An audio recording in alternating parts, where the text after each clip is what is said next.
Shalom adik-adik semuanya. Wah, Gimana kabarnya? gimana nih?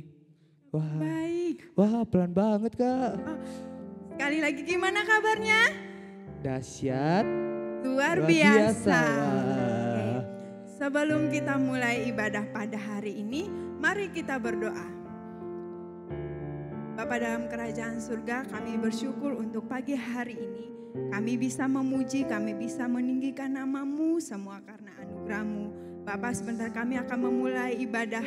Tuhan hadir di tengah-tengah kami. Tuhan nyatakan kuasa-Nya di tengah-tengah kami.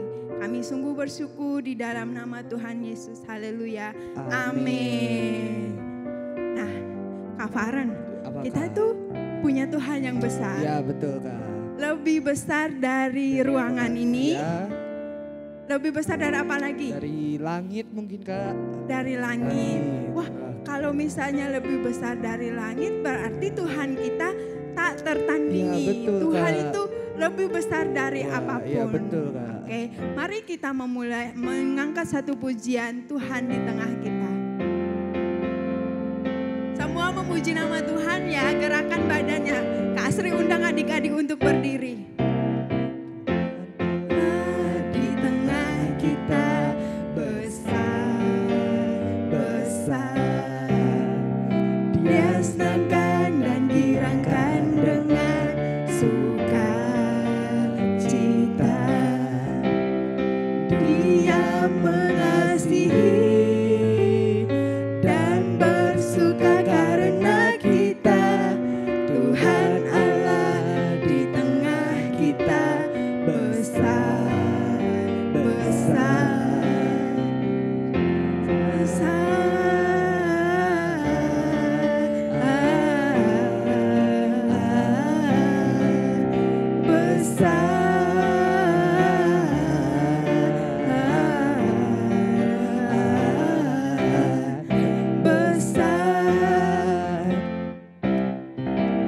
Tuhan Allah di tengah kita besar, besar.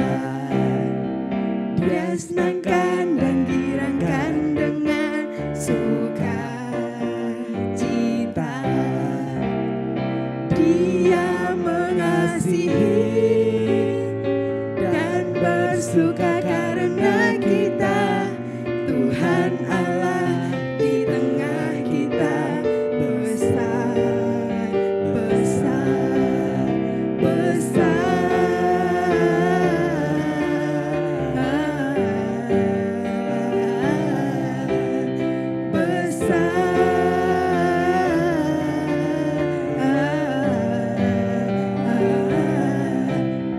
besar. Sekali lagi kita mengangkat pujian.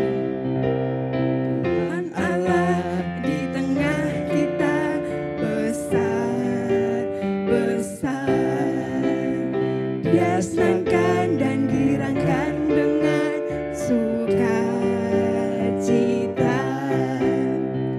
Dia mengasihi dan bersuka karena kita. Tuhan Allah di tengah kita besar, besar,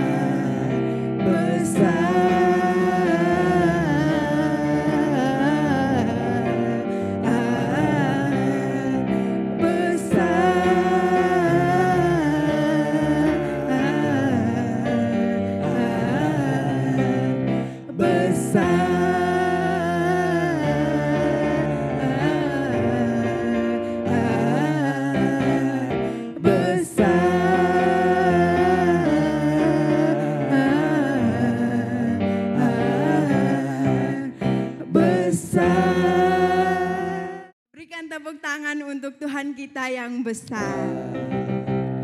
Mari kita melanjutkan pujian kita. Happy ya ya, happy ya ya. Happy ya ya ya, happy ya ya ya. Saya senang jadi anak Tuhan. Siang jadi kenangan, malam jadi impian. Cintaku semakin mendalam. Happy ya ya ya, happy ya ya ya. Saya senang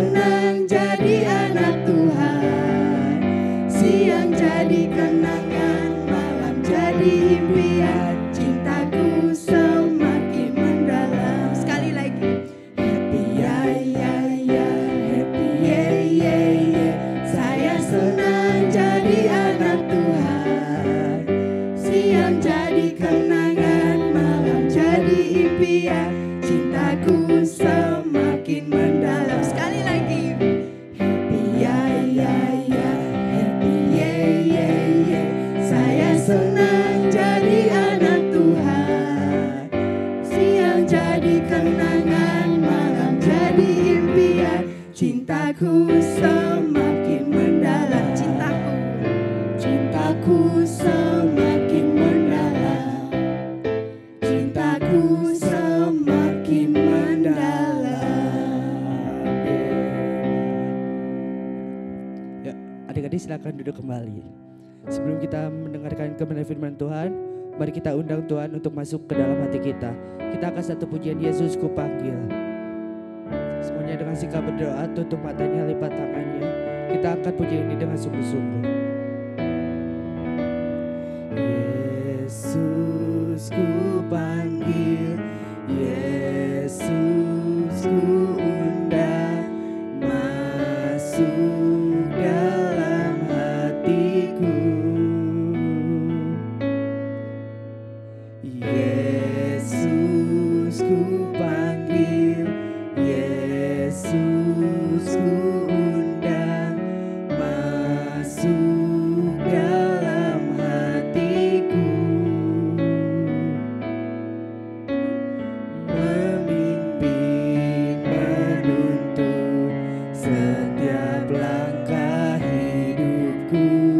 Sucikan, kuduskan semua dosaku. Mari kita akan puji ini dari awal dengan lebih sungguh-sungguh lagi. Katakan, Yesus ku panggil, Yesus ku panggil, Yesus ku undang, masuk dalam hatiku. Yesus ku panggil, Yesus ku undang, masuk dalam hatiku. Memimpin, menuntun setiap langkah hidupku. Sucikan, kuduskan semua dosaku. Memimpin, menuntun setiap langkah hidupku. Sucikan, kuduskan semua dosaku. Adik-adik, mari kita lipat tangannya, tutup matanya, mari kita bersatu di dalam doa. Tuhan, sebentar kami akan mendengarkan kebenaran firman-Mu. Berkati kakak pembina yang akan menyampaikan kebenaran firman-Mu. Biar apa yang kakak pembina sampaikan dapat menjadi berkat bagi kami semua. Terima kasih Tuhan, terima kasih Yesus. Kami alaskan semuanya ini di dalam nama Tuhan Yesus. Kami berdoa dan mengucap syukur. Yang percaya katakan amin. Sekali lagi shalom adik-adik. Nah, Kak Asri percaya adik-adik di rumah dalam keadaan sehat, dalam perlindungan Tuhan. Pagi hari ini kita akan belajar satu kebenaran firman Tuhan dengan judul memilih untuk mengikut Tuhan. Apa adik-adik? Memilih untuk mengikut Tuhan. Nah, kita akan membuka Alkitab kita di dalam Mazmur 22 sampai 36. Wah, panjang banget ya adik-adik ya. Tapi Kak Asri akan membacakan beberapa saja. Nanti tugas adik-adik di rumah membaca ya, membaca Alkitab. Oke, Kak Asri akan membacakan ayat 22 sampai 26 terlebih dahulu. Kemudian tibalah Yesus dan murid-muridnya di Betsaida. Di situ orang membawa kepada Yesus seorang buta dan mereka memohon kepadanya supaya ia menjamah dia. Yesus memegang tangan orang buta itu dan membawa dia keluar kampung.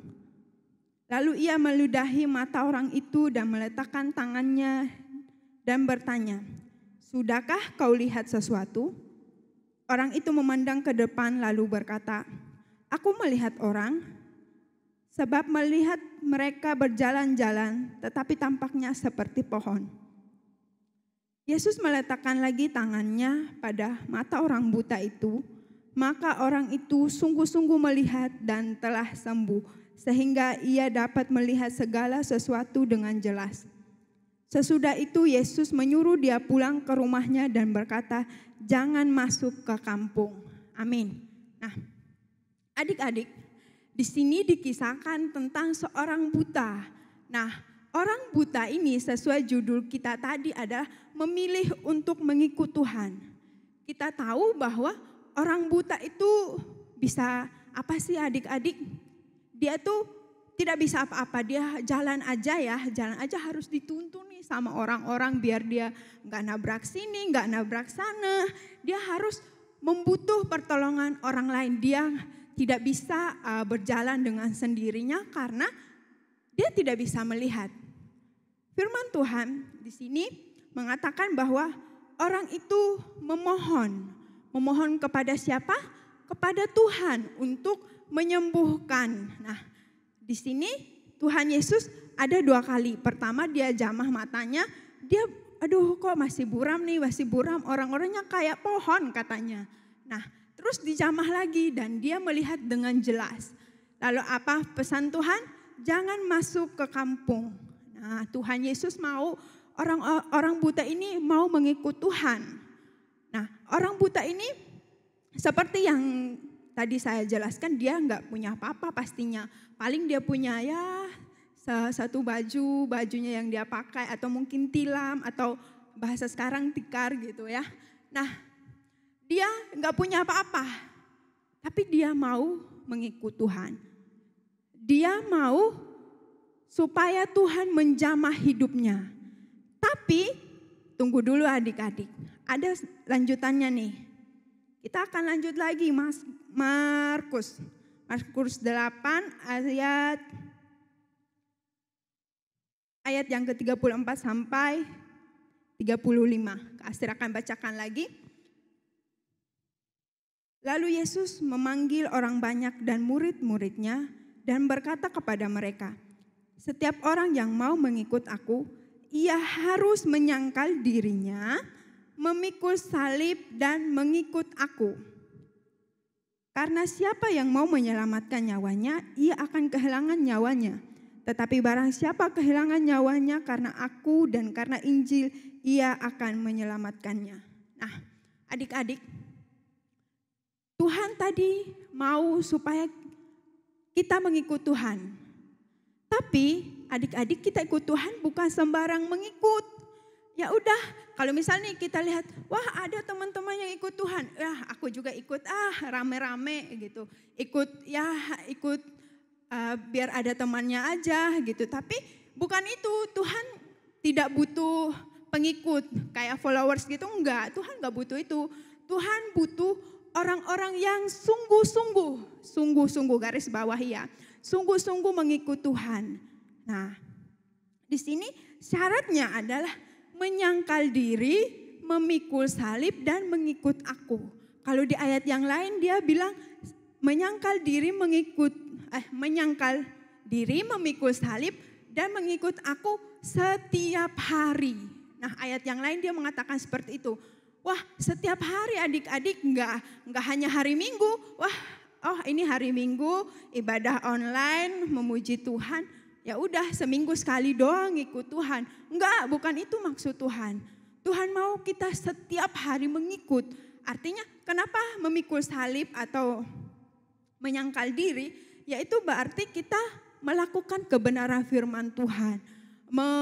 Menyangkal diri, jadi contoh. Sebenarnya kita lagi marah sama teman kita gitu ya. Tapi kita ingat sama firman Tuhan, sabar, kita harus mengasihi. Itu berarti kita menyangkal, sebenarnya kita pengen marah tapi karena kita ingat firman Tuhan, ya kita tidak jadi marah. Nah itulah maksud menyangkal diri dan memikul salib, artinya kita melakukan kebenaran firman Tuhan. Oke, kita lanjut lagi. Ayat selanjutnya. Nah di sini Tuhan Yesus dalam pasal ini, dalam perikop ini, ada orang-orang Farisi, ada ahli-ahli Taurat. Mereka ini ahli-ahli yang pandai tentang Taurat. Mereka mengerti kebenaran firman Tuhan dan mereka hidupnya mewah. Mereka dalam kelimpahan, mereka itu kalau misalnya sehari-hari mereka dilayani. Nah, itulah orang Farisi dan ahli Taurat ini. Mereka orang kaya. Nah, selanjutnya Tuhan Yesus mengatakan dalam ayat yang ke-36. Apa gunanya seorang memperoleh seluruh dunia tetapi ia kehilangan nyawanya?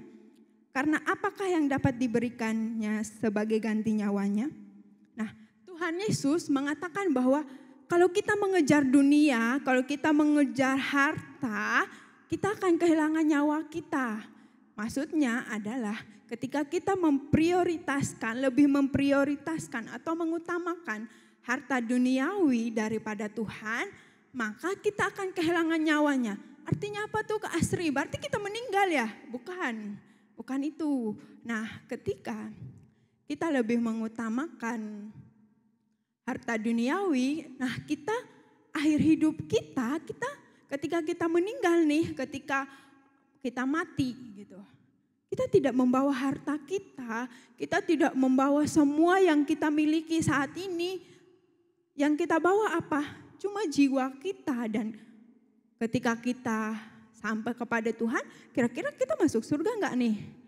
Nah, itu yang menjadi pertanyaan. Tuhan mau menawarkan kita supaya mengikut Tuhan. Kita harus meninggalkan segala sesuatu yang menurut kita berharga. Jangan kita Tuhan itu nomor 2 lah, nomor 3 lah. Ya papi mami dulu lah nomor 1, atau harta dulu lah. Atau enggak ketika kita ibadah nih, contoh ibadah kita kan jam 9 nih, tapi karena online nanti ajalah bisa jam 10. Itu kira-kira kita mengutamakan Tuhan enggak? Kira-kira itu benar enggak?